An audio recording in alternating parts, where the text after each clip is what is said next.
Please welcome the distinguished members of the Presidential Roundtable.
Ladies and gentlemen, please welcome United States Senator David McCormick and Mrs. Dina Powell McCormick.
Ladies and gentlemen, please welcome the 45th and 47th President of the United States, President Donald J. Trump.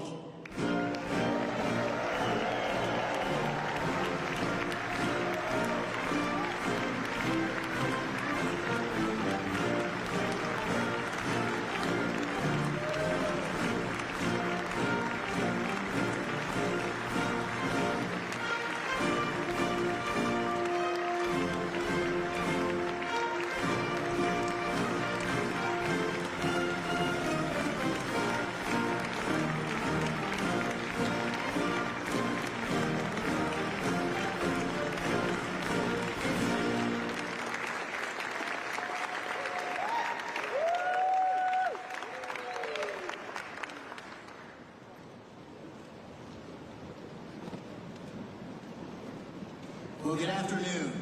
Mr. President, welcome back to Pittsburgh. We're so glad to have you here.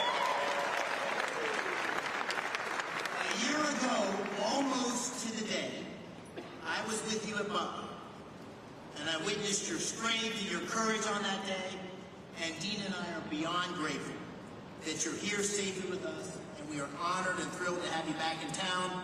the town we're proud to call home, at such an historic time for our great Commonwealth and for our nation. In your first term, you've painlessly promised you were elected to represent the citizens of Pittsburgh, not Paris. And today you're once again making good on that promise. And what's happening here today is absolutely historic. Your visit and your leadership has catalyzed $90 billion of investment in energy and AI revolution. $90 billion.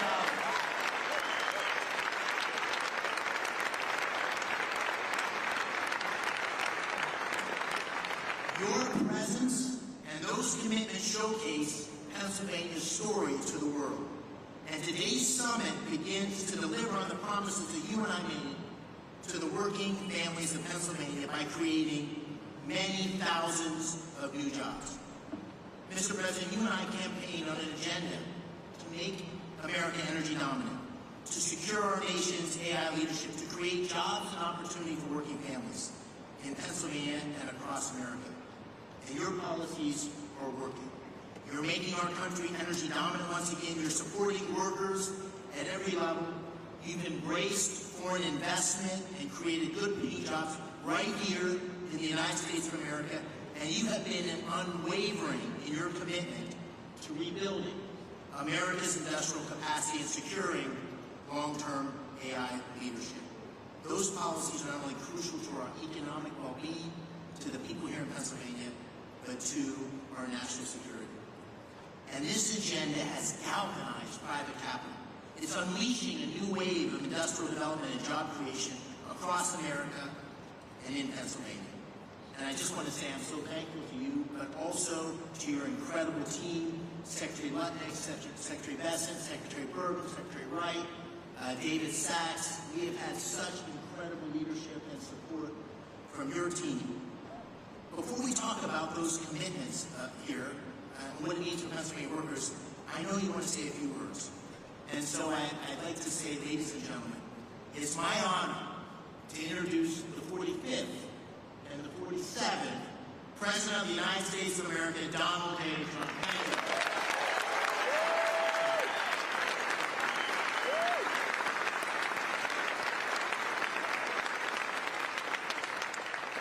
Thank you. Thank you very much. It's a real honor to be here. This is a place that warms my heart. It's we do very well in this state, as you know, 3 times actually, and it's been a tremendous experience. I went to school here, to college here, and got to know it very well. And the people are the greatest people on earth, so it's a real honor to be here. And I have to say about David and Dina, they had the toughest race for us. I said, this is going to be a tough one. And every campaign stop that I made, we had lots of people, tens of thousands would be a small crowd. And I'd invite David, and he'd get up and do a fantastic job. And it all worked out, but he won a race that was really not doable. I think his opponent was here for a long time, and his father was there for about 50 years at least total. And those people are the people who beat him. So I just want to congratulate him. It's amazing. And he wouldn't have done it without Dina, that I can tell you. Anybody that knows Dina knows exactly what I'm saying. And you mentioned Butler, but what nobody really talks too much about because I didn't see the order, but I actually looked down to the right before that thing happened, and I said, oh, there's David McCormick, he's running for the Senate. David, come on up. And there was so many people, there was a little problem he had coming up because I said, look, just do it later. And then about a minute later, so, people would come up, I don't know what the hell would have happened. It worked out better this way, right? I don't know if he would have been around, but let's see. I want to take full credit for that. I said, no, don't bother, we'll do it later. So if I didn't say that, who knows? But really great job. Exactly 1 year ago this week, David was at that rally in Pennsylvania. And 12 months later, look at what we have. We have a president, we have really, I mean, if you think about it, we had a country, and I just left the NATO leaders, I left the Middle East, the King of Saudi Arabia, Qatar, as you know, here, so great, and UAE, these are three great leaders. And then we just made a deal with NATO where they pay for everything and we give them the ammunition and the missiles and we give them whatever they want. We're going to get that war stopped. It's so bad. But every leader said, no matter where, they all said the same thing to me, some of them separately, but in the same words, just about. He said, it's amazing. 1 year ago, you had a dead country. We were dead. We didn't think you could ever come back. And now, today, you have the hottest country anywhere in the world. It's true. So, we're back in Pittsburgh to announce the largest package of investments in the history of the Commonwealth of Pennsylvania, and it's not even close. I don't imagine it's too close. I don't think second is too close. That's a big statement. This afternoon, 20 leading technology and energy companies are announcing more than $92 billion of investments in Pennsylvania. And if you want, we can probably get them up. Let's talk for a second. But this is a really triumphant day for the people of the Commonwealth and for the United States of America. We're doing things that nobody ever thought possible. As of about a month and a half ago, when we came back from the Middle East, we came back with $5.1 trillion of investments from the three countries that I mentioned, and they're great people, great leaders of those countries. But we came back with many, many planes that they are going to build through Boeing. They came back with a package of goods that were, nobody's seen. I don't think anybody's seen. $5.1 trillion, and we are now at about 16, think of this, $16 trillion, and we're at a little bit less than 6 months, but really we're probably at 3 months because it took me a little time to get started, right? So in 3.5, 4 months, let's say, we have about $16 trillion. There's never been anything like that in history. You can go for years and they didn't have numbers like that. And if you look at the last administration, you had negative numbers. You didn't have positive numbers. You're going in the wrong direction. We have the hottest country, and we're going to keep it that way. Today's commitments are ensuring that the future is going to be designed, built, and made right here in Pennsylvania and right here in Pittsburgh, and I have to say right here in the United States of America.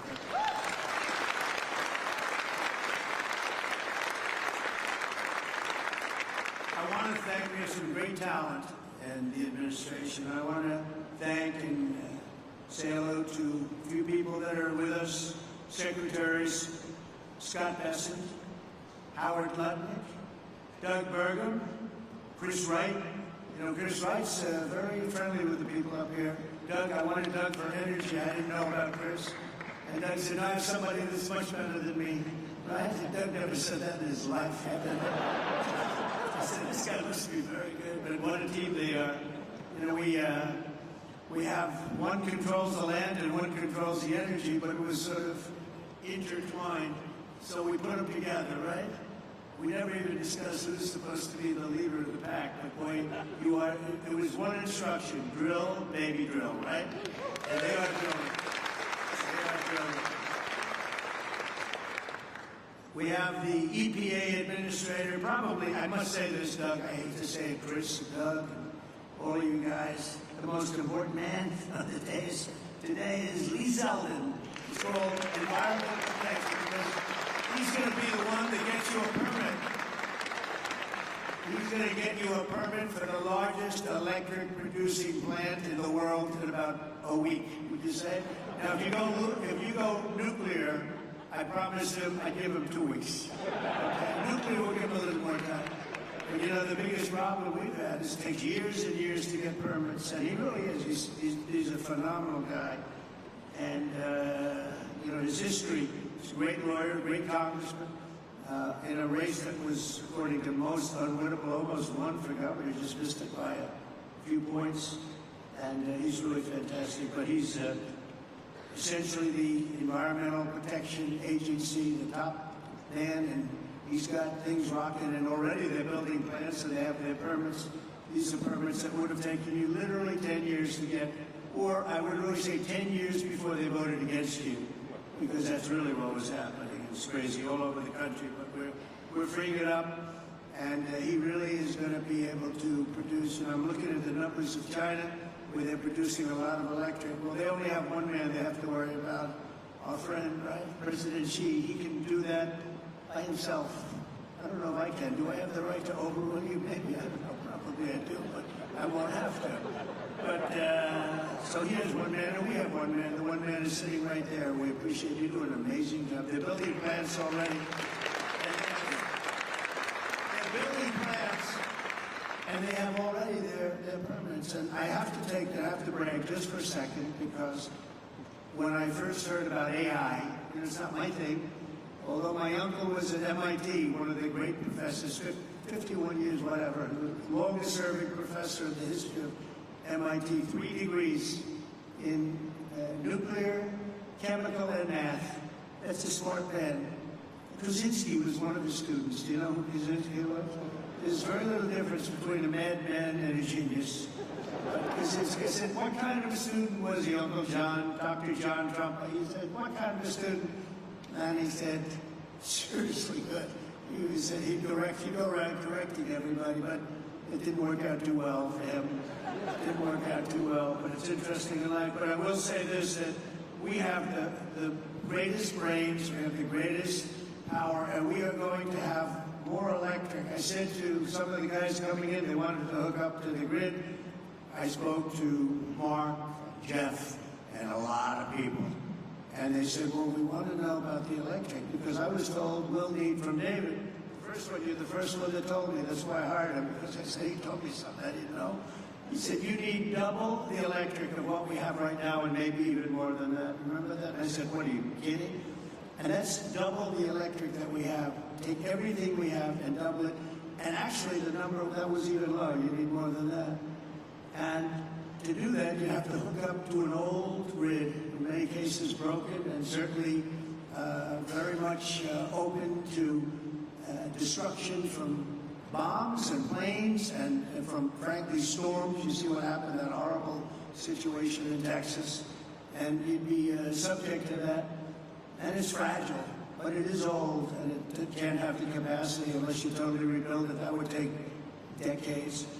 And I said, well, why don't we do this? Why don't we, when you build your plant, wherever you may build it, you build your own electric plant. And nobody took it seriously. They sort of looked like, I can't really take that seriously, because they didn't believe what was happening. So the smartest people, some of them on stage right now, would say, huh. And then they say, well, how do we hook up to the grid? We want to hook up. They didn't believe what I was saying. And I said, no, I'm really serious. I'm going to let you build, right, Lee? I'm going to let you build with your plant. You're going to build, we'll make you like a public utility. You're going to build your own Con Edison in New York. You're going to build your own electric factory, and you're going to make your own electricity. So this way you can have a great plant. And what you'll do is if you have excess, you can sell it back into the grid. You'll even make money from the electric business, because these guys do know how to make money. They'll end up doing things that will be shocking. And you're going to make your own plant. So when I looked at the numbers before, I saw a board outside, and it showed how much electricity China's making. Well, we just started. But we're going to actually end up doing more than them, and it's going to be done privately, and you can own your own electric plants. And they'll be powered by maybe nuclear, maybe gas, maybe coal. You know, we brought coal back in. They won't be powered by wind because it doesn't work. I hate to say it just doesn't work. It's rather intermittent. You don't want it. It causes a lot of problems. But we have every form of fuel that you want to use for your plant. And you'll build a plant, you'll build your electric, and this way you have no excuses, because I didn't want to be the one that said, listen, we're trying to build that grid in 10 years from now, and you wouldn't be able to open. You're going to build it with your own plants. And so people heard that. They couldn't believe it, and finally now they believe it, because we have a couple that are already started, and they're building their electric plants along with their separate plant. And in fact, some of them are building the electric plant inside of their main building. So it's really exciting to see. But I was very, very proud of that, actually. White House AI czar David Sachs. David, thank you very much. Great job. David interviewed me on his podcast about, what's that now, 2 years ago or something in San Francisco, and I said, this guy's very smart. If I pull this sucker off, I'm going to probably hire him in some form. I got to get him in. But you've been doing great. Thank you, David, very much. Director of the Office of Science and Technology Policy, Michael Pratsios. Michael, thank you. Thank you, Michael. Where's my... Thank you, Michael. Good job. You tell me you're doing great. Thank you very much. As well as State Senate President Pro Tem Kim Ward. Kim. Thank you, Kim. Good job. Kim's very happy right now. State Senate Majority Leader Joe Pittman. Joe, thank you. And State Senator Greg Rothman. Thank you very much. Thank you. I also want to recognize your great congressmen. These are friends, these are warriors. They just passed the great, big, beautiful set. Yeah, I had the word great. I like to say this. The really was really supposed to be great, big, beautiful. They call it the big, beautiful. But I had great. They took the word great out. I was on a show called To Face the Nation or something like that. Ladies and gentlemen, To Face the Nation. And I said, I want a great, big, beautiful bill. And they named it that. And it really is. It was supposed to be 7 bills. Could have been 2 or 3, but it was supposed to be originally 7. I said, let's put them all together. And if you put them all together, there's going to be something for everybody. And that's what happened. And we got it passed. And Republicans said we didn't get 1 Democrat vote. Think of it. The biggest tax cut in history, and we didn't get a Democrat vote. And so many other things. No tax on tips. No tax on Social Security. No tax on overtime. But the biggest tax cut in the history of our country, you got that. Also, the biggest deduction, you have a 10-year period. Last time we had a 1-year period, now you have a 10-year period. And that's what made the first one. We had the most successful economy in the history of our country during my first term. And we passed the bill, but that bill, honestly, as good as it was nothing compared to this one. And the biggest thing, and the biggest reason for the success was the deduction. And you're allowed to do it, and this time we're including structures, so you're able to deduct those big structures that you're building, so nobody thought that was even possible. But I want to introduce the people that did it. Dan User is here. Where's Dan? Dan, oh, they're in Washington working on our next bill. Good. They shouldn't be here. Now I don't have to mention their names. Although they watch it on television, I guarantee you. Oh, that's right. They're working on our next one, which is coming for a vote, I think, on Friday. Wow, I'm impressed. But J.T., G.T. Thompson, Lloyd Schmucker, John Joyce, Mike Kelly, Scott Perry, Rob Bresnahan, all terrific people, and Guy Reschenthaler. These are great people, the warriors. They fought with us. They voted with us. We only had 2 negative votes. I didn't invite those 2 guys. We had a guy named Rand Paul Jr. He's known as Rand Paul Jr. in the House. He always votes no.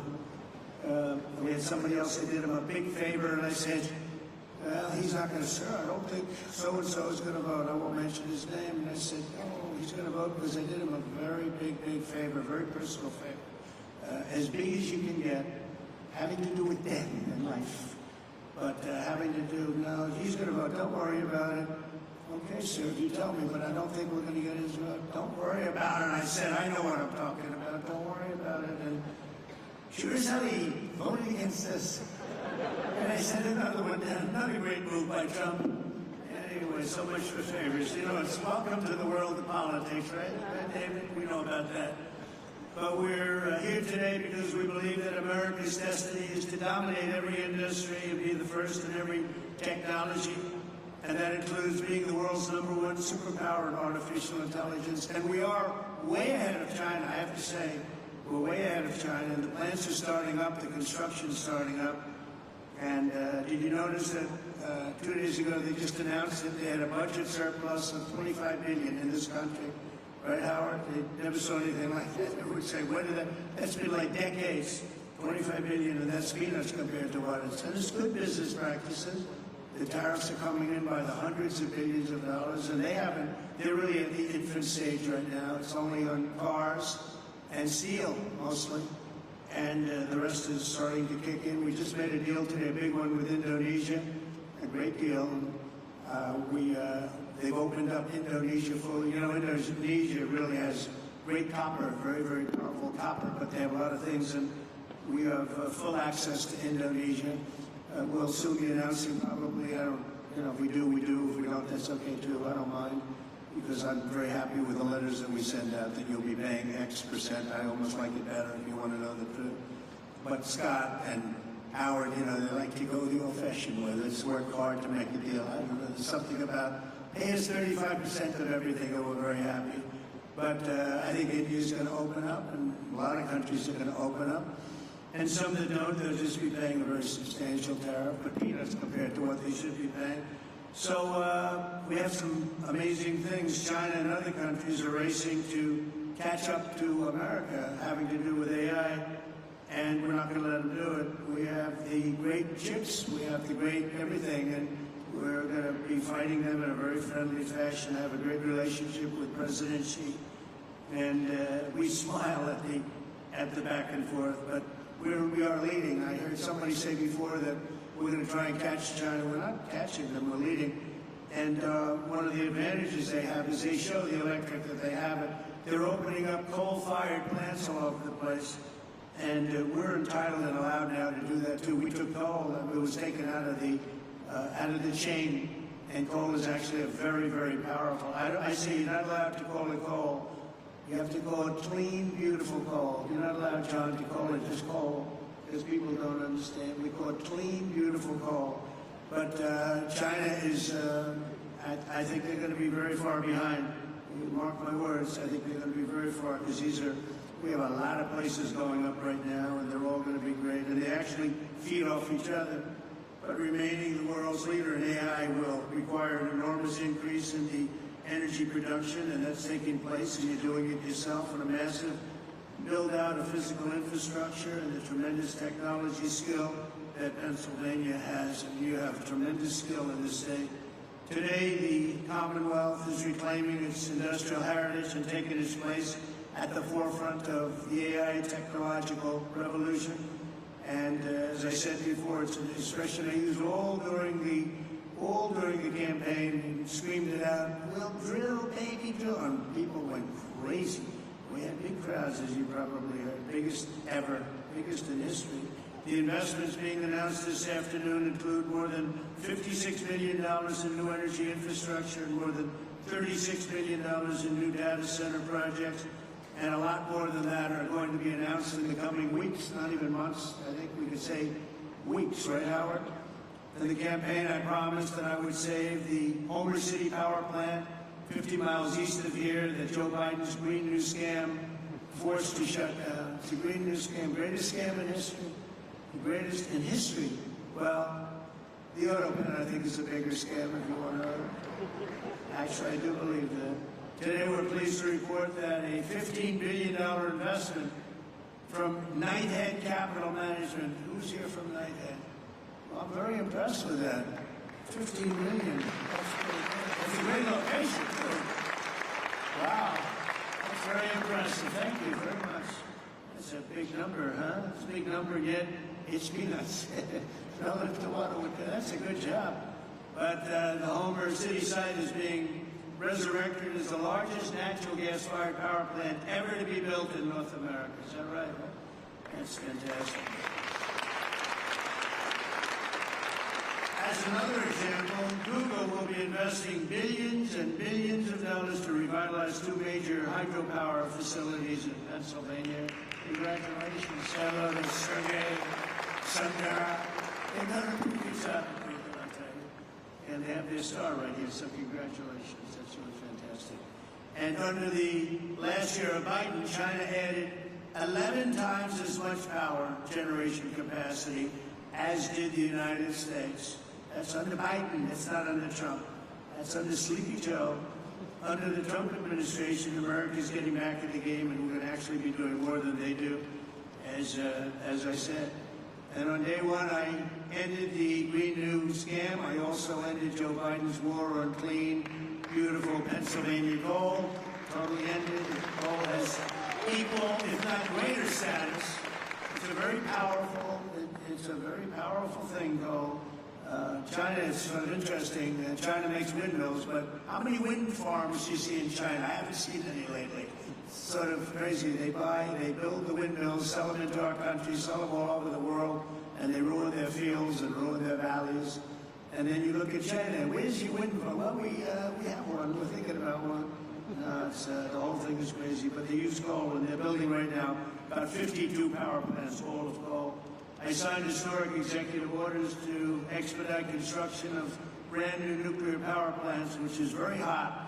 We've issued an order, as you probably know, 1 month ago, making it very easy and very safe to build nuclear power. And Westinghouse, I know, is represented here, and they're become a whole brand new Westinghouse. Congratulations. It's a great thing to do. We were hurt by some very incompetent people. I watched what was going on there in the form of regulators. They were really doing a number. Our regulators are the opposite. We'll be very safe, but we're fast and safe, and you're going to get a whole different group of people. But it's announcing plans to build 10 state-of-the-art nuclear reactors in the United States. That's great. Congratulations to Westinghouse. And to further accelerate investment in the industries of tomorrow, 2 weeks ago, we enacted the largest tax cuts in American history when I signed that one big, beautiful bill into law. We're adding to it a little bit, and we're refining it a little bit, all to the positive. And that's why the congressmen, I'll pretend I'm really angry at them, but I would actually be angry at them if they showed up late, right? I'd be much more, if they're here, I would not be happy. The bill allows 100% expensing on all new equipment, something that's never happened before. Factories, research, and as I said before, even structure.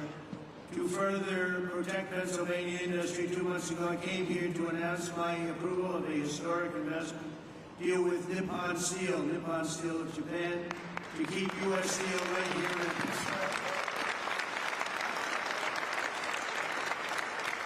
We have a great woman here, Selena Zito. She's the writer. She writes on the Rust Belt and the Midwest, really, but the Rust Belt, anything having to do with rust and belt. Where is Selena? Is she around there someplace? Because I'm doing an interview with her in a little while. And I said, do me a favor, let me do the interview after this. This way we can be right on time. Where is Selena? Oh, she's great. You can't be angry at me now, Selena, because I'll be with you.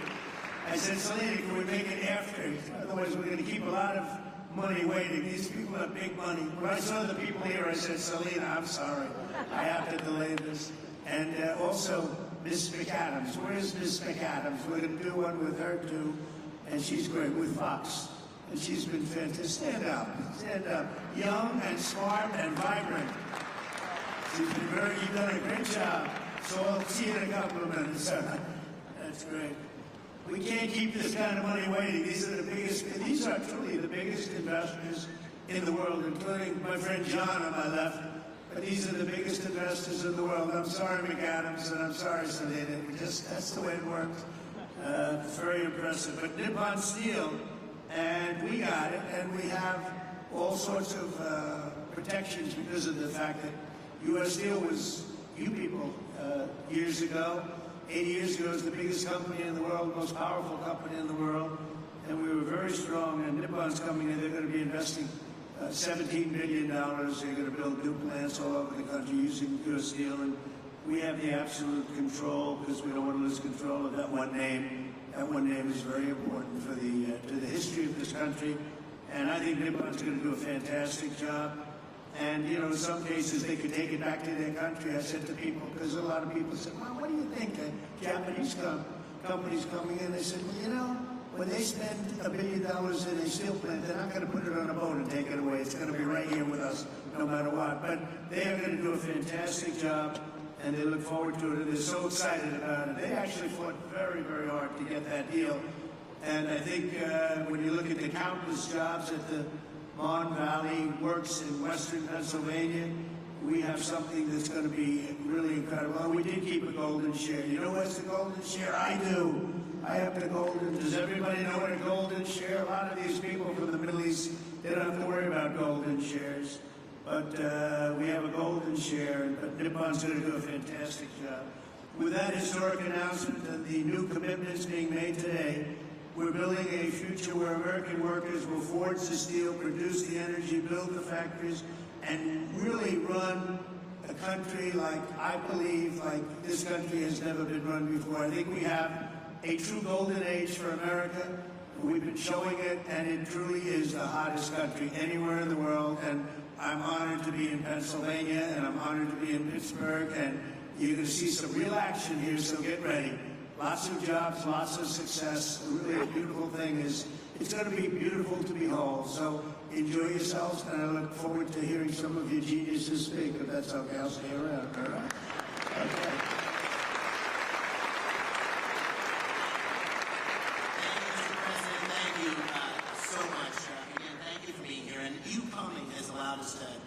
This incredible summit.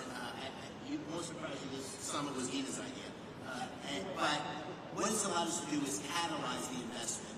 It's allowed us to get a lot of attention on Pennsylvania's story, and it's allowed us to deliver on the promises you and I talked about, which is jobs for working families, really create opportunity here in Pennsylvania. So it's the manifestation of your agenda. And we're going to talk today about those $90 billion of investment. You'll hear from Blackstone and QTS, CoreWeave, and others. They pledged $36 billion to build data centers. You also hear from companies that invested tens of billions in generating the power needed to run those data centers. We have great investments in natural gas production and pipelines, but also in nuclear. Brookfield's repowering of 2 hydro facilities with Google that you mentioned. The great Pittsburgh company Westinghouse will tell you how they're going to deliver on your call to strengthen America's nuclear power industrial base by placing 10 reactors under construction by 2030. And Constellation, which is here, Joe Dominguez, is upgrading Limerick Clean Energy Center to bring an additional 340 megawatts online.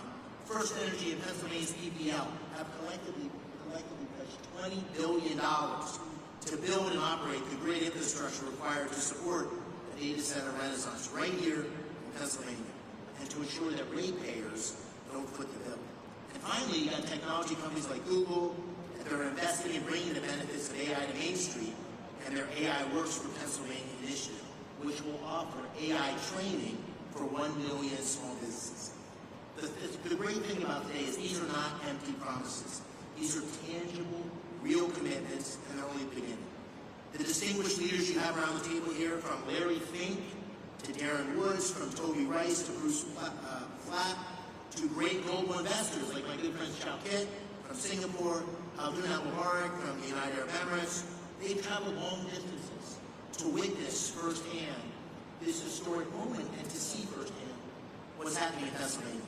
And these investments are a testament to Pennsylvania's unique resources. Unbelievable natural gas reserves, abundant fresh water, a massive installed base of nuclear power, incredible tech universities like CMU, our host today, thank you for him. Amazing skilled trade engineers represented by Pennsylvania's own Rob Ayer and Brandon Bishop here of the National Building Trades. But none of this would have happened. None of this would have happened without your unwavering commitment to unleashing American energy dominance and standing up for workers in Pennsylvania and across the nation. They're going to see those workers tangible job opportunities here today. These projects will create tens of thousands of construction jobs and thousands of well-paying direct and indirect jobs supporting these projects, supporting these industries.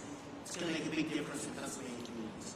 So, Mr. President, this is the beginning of an economic renaissance for Pennsylvania and a huge step forward.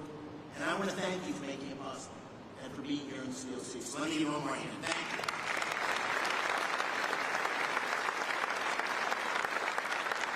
So with that, Mr. President, I'm going to call on a handful of the people here and let them tell you a little bit about what they're thinking and why they're investing. I'll start with, to your left, John Gray, President and COO of Blackstone. $25 billion in data center and energy infrastructure in Northeast PA. Thank you, Dave. I want to start by thanking President Trump for recognizing the importance of American leadership in AI innovation and for prioritizing the physical investment required in digital and energy infrastructure to make this AI revolution possible. We believe this new technology can lead to a manufacturing renaissance in the United States. Generating electrons will spur economic activity and employment growth right here in Pennsylvania. It also leads me to thank Senator McCormick for hosting this terrific summit, with Dina's help, of course. So many important participants from around the globe have come here, including political leaders in Pennsylvania from both sides of the aisle, who all care about making this state and the U.S. successful in this vital area. By the way, I love the state too. I went to college like you here as well. I met my wife here, and it is a great place. I will say that at Blackstone we have enormous investments here, and we're very excited to announce that we're going to make a further $25 billion investment into Pennsylvania's digital and energy infrastructure.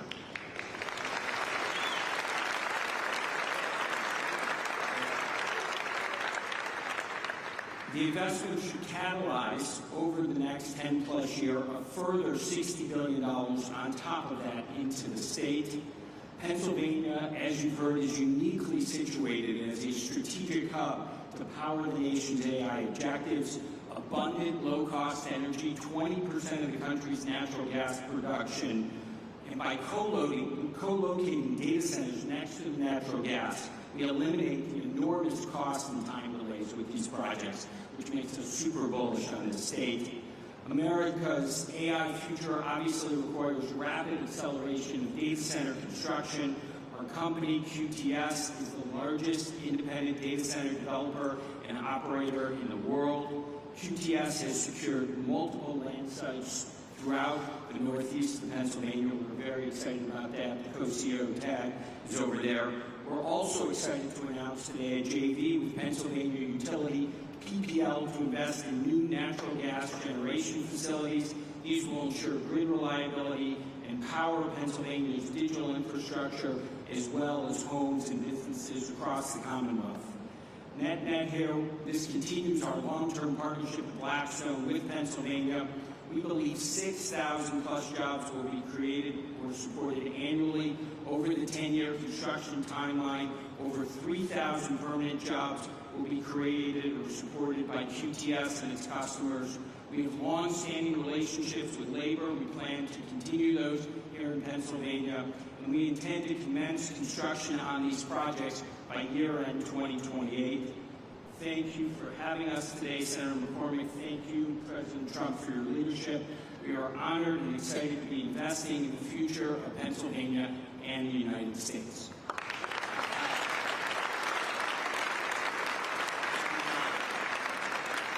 That's great, and I'm going to keep this moving because there's so many people here I want to call on. Brian Tierney, CEO of First Energy, a $9.3 billion investment across PA to expand power distribution and strengthen grid infrastructure. Brian. Thank you, Senator McCormick. And thank you, President Trump, for your leadership, particularly on energy security and what it means to our economy. At First Energy Pennsylvania, we have 6,000 contractors and employees who are thrilled to serve 2 million customers in the state. We are planning $15 billion of investment between now and the end of your term in the distribution grid and the transmission grid to enable things like artificial intelligence development, shale gas development, and any other form of economic and technological development that there is. We have partnered with the unions, the IBEW and the UWUA.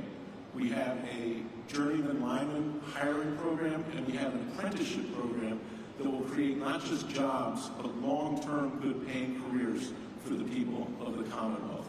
We're thrilled to be making this investment in the grid and infrastructure in the Commonwealth, and look forward to working with those around the table to make it happen in the years to come. Thank you. Thank you, Brian. Dan Summer, a Pittsburgh iconic name, Westinghouse, $6 billion. This ties directly to the executive order of your commitment to nuclear power.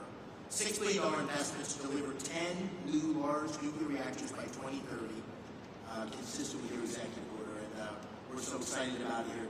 Dan, take it away. Senator McCormick, thank you. President Trump, you've led on nuclear energy in this country. You've reinvigorated our industry with the vision that you've set forth in your executive orders. Our industry is reinvigorated. We're ready to mobilize. Westinghouse today is the world's leader in nuclear technology. Over 50% of the reactors that operate in the world use Westinghouse technology, and today, we as a company service over 60% of the world's operating nuclear fleet, right here from our headquarters in the Pittsburgh region, actually Butler County, as well as sites around the country and around the world. What we're happy to share today is we've taken the call to action under your executive order to partner with companies across our industry to mobilize a plan to deliver 10 AP1000 reactors in the U.S. with construction to begin by 2030.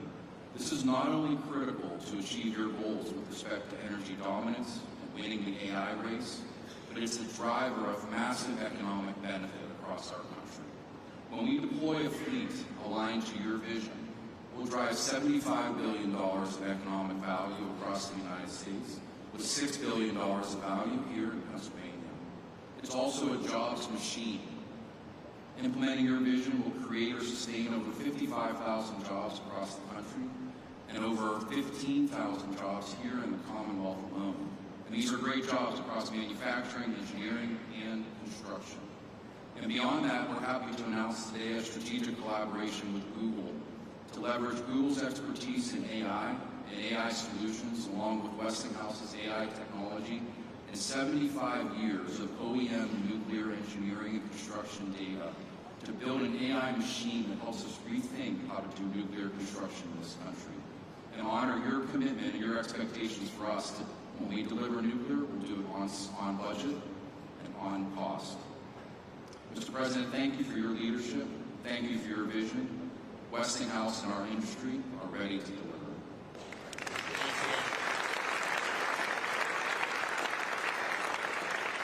You almost gave the introduction for my good friend Ruth Barat. Ruth, thank you for being here. And Google is doing, I don't know if he's partnering with Brookfield, which Bruce Flatt is here. Great partnership. We're lucky to have them both engaged in Pennsylvania. Bruce is also the majority owner of Westinghouse. Brookfield's the majority owner of Westinghouse. And also an incredible effort to train a million small businesses in AI. So Ruth, please tell us what you're doing in Pennsylvania. Thank you. Thank you, Mr. President. Thank you so much for your leadership, for your clear and urgent direction that our nation invests in AI, in the infrastructure, technology, and energy needed to unlock the extraordinary capabilities that really enable America to continue to lead.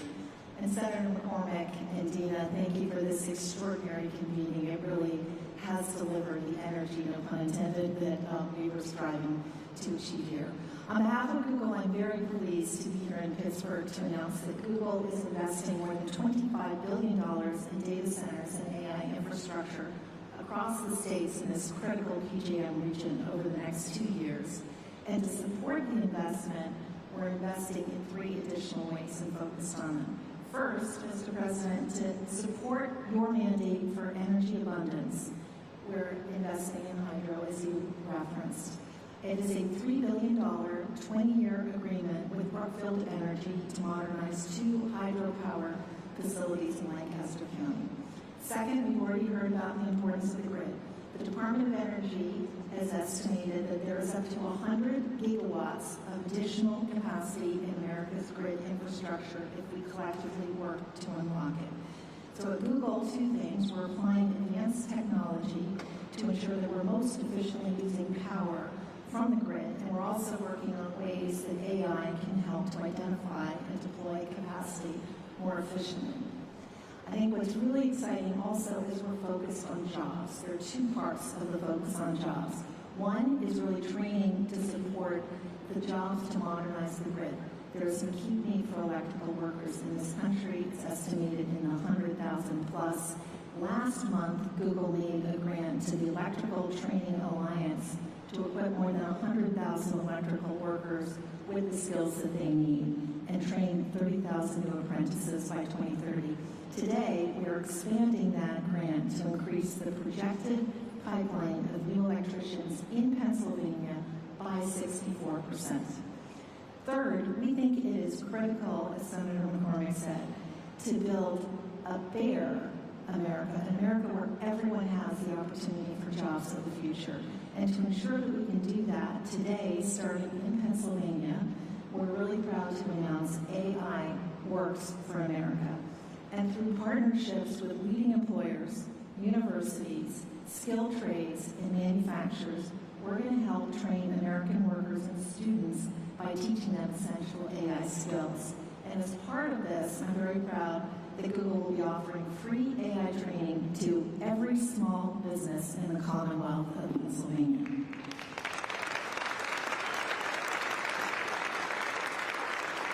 One final comment. We are proud that Pittsburgh is our home. It's been our home since 2006. Our first office was actually right here at Carnegie Mellon, and continuing the trend of this line right here, I also went to school in Pennsylvania, and we're very proud of it. So thank you again. Thank you for being here, and thank you for all your comments. Thanks, Ruth. That's what we like to hear.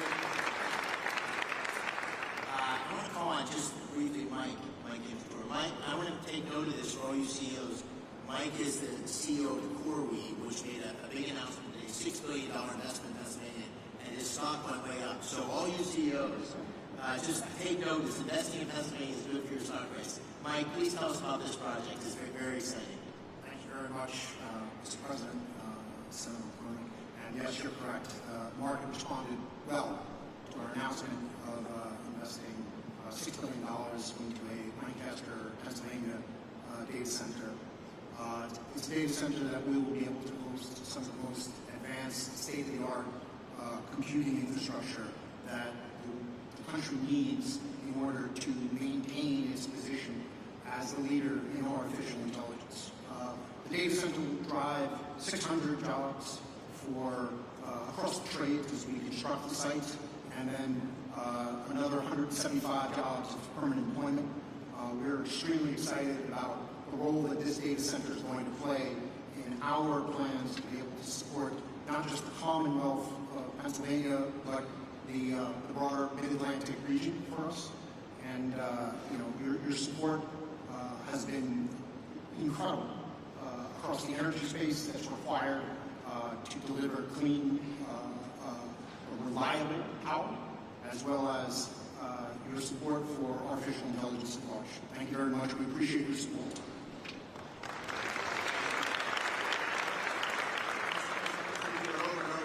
Incredible job creation, but we need workers to be able to fulfill these jobs. And I see my friend Barry in the audience, and we talked a lot about the need for construction workers. There he is. There's Barry. We have Brandon Bishop with us today from the National Building Trades, and I was with a bunch of guys from the building trades a couple weeks ago, and they were saying, we don't want to do the apprenticeship program until we're sure about the work. And I said, double, triple, quadruple the programs, right? We got to have skilled workers who can meet the needs. We got a tsunami of opportunity coming to Pennsylvania. And so maybe you can take a minute, Brandon, on that. Thank you for being here. Thank you, Senator McCormick.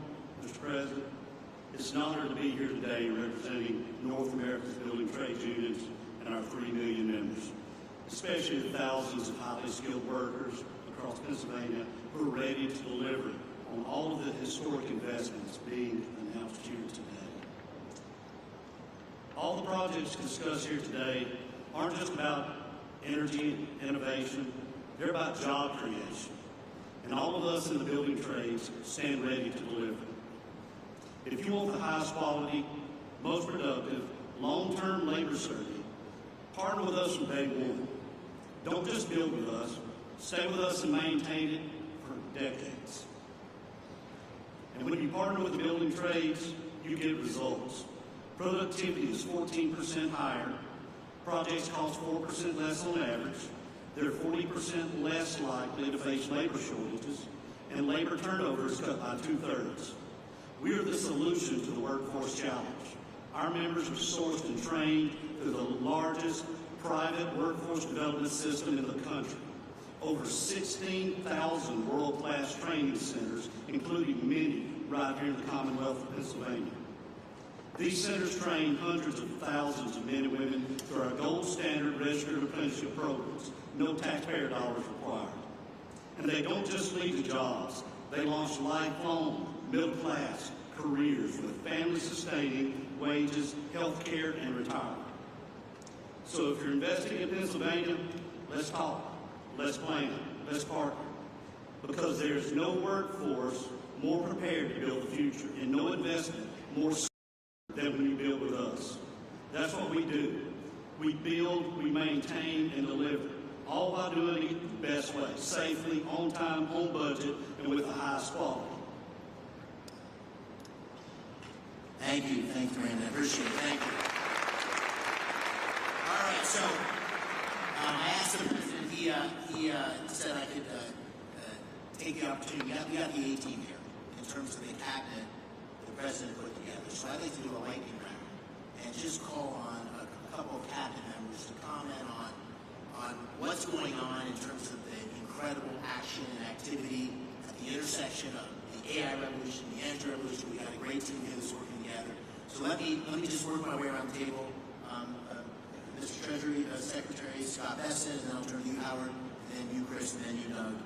And Director Zeldin, I'm sorry to miss you before, but I'm so glad you're here. You're doing great things for our country. Thank you. Thank you, Senator.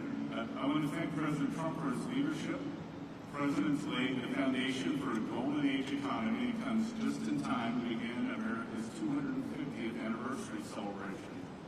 3 industries will define the future: manufacturing, energy, and technology. Not coincidentally, Pennsylvania is at the forefront of all 3. For more than 2 centuries, the Commonwealth has been the keystone at the top of the American arch, and politically, economically, technology has played an indispensable role and will continue to do so under President Trump and Senator McCormick's leadership. The Rust Belt is no more. It's a thing of the past. The factories that industrialized America, won World War II, and built our modern infrastructure are firing up again, and new factories are coming online. Taking place along the blue-collar boom is the CapEx boom that we've heard about today, and this is just the beginning. This is the 3rd time I've had the privilege of being in the Iron City in less than a year. I was here President Trump's final day on the campaign trail at the auditorium at the Duquesne Arena, and I saw the steel workers there to support him. I was back 3 weeks ago when he announced the Nippon Steel deal at the U.S. Steel plant, and it's an honor to be here with all of you today and see this CapEx boom along with a workers boom. All right, my good buddy, Secretary London. Advanced manufacturing, technology lead. Our technology is the best in the world. President Trump is out to unleash that technology to make sure we win the AI race. But he knows that we need energy to drive it. And that's why he campaigned on drill, baby, drill, because we need energy. We need it across the nation, and we need it in Pennsylvania, which has got amazing natural gas resources. Incredible. And then we've got to turn that into advanced manufacturing. So those 3 buckets are where we're going. And President Trump is leading the charge on that. And we are very excited. $16 trillion in investment dollars coming into America. So your workers, man, are they going to be busy?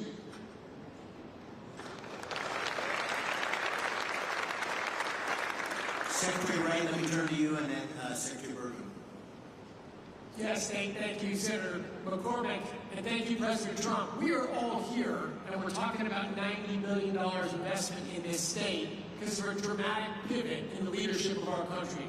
President Trump, an East Coast real estate developer, understands his gut energy more than anyone I've met.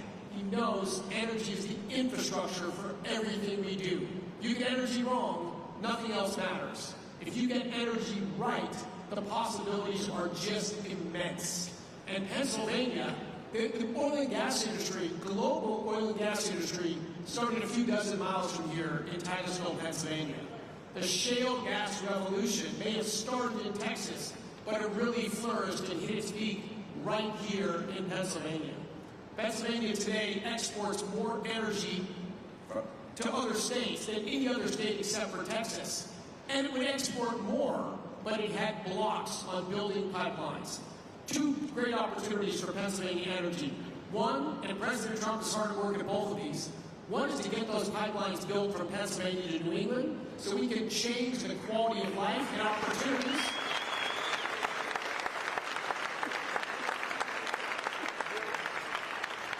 People in New England have a lower quality of life than they deserve for bad political decisions that can be changed. And number two, the opposition to building pipelines out of Pennsylvania doesn't stop the production of gas in Pennsylvania. Pennsylvania natural gas production could ramp up tremendously fast, and Pennsylvania could lead the world in AI and reshoring manufacturing. Secretary Bergen.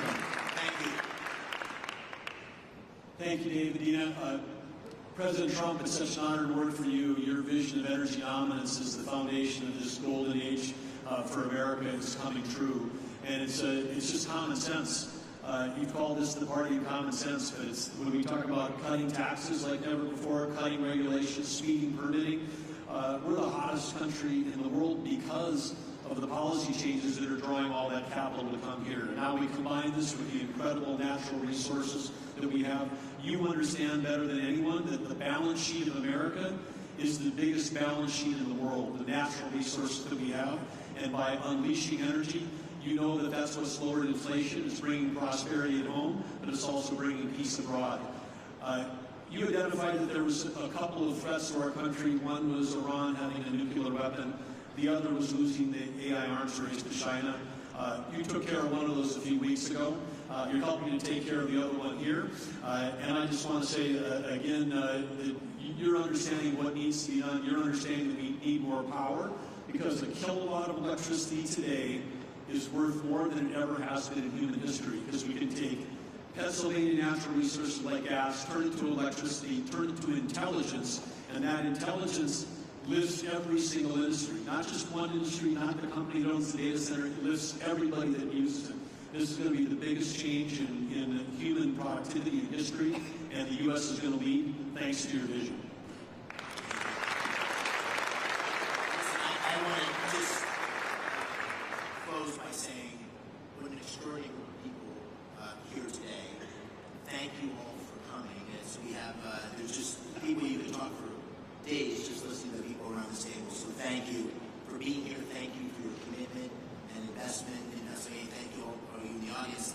The Pittsburgh Post-Gazette ran an article last week, and it said in the first line or two, not since the days of Andrew Carnegie has so much economic power been gathered in one room in Pittsburgh. And I really believe, Mr. President, based on you being here, we're going to look back on this day and say that this was a real seminal moment in the history of our Commonwealth and maybe even in the history of our country, because not only of you being here, but all the policies that are leading us in this direction and the leadership we show. So I want to thank you on behalf of Dean and me. Thank you on behalf of Pittsburgh and Pennsylvania. We're grateful for your leadership. Thank you for being here today.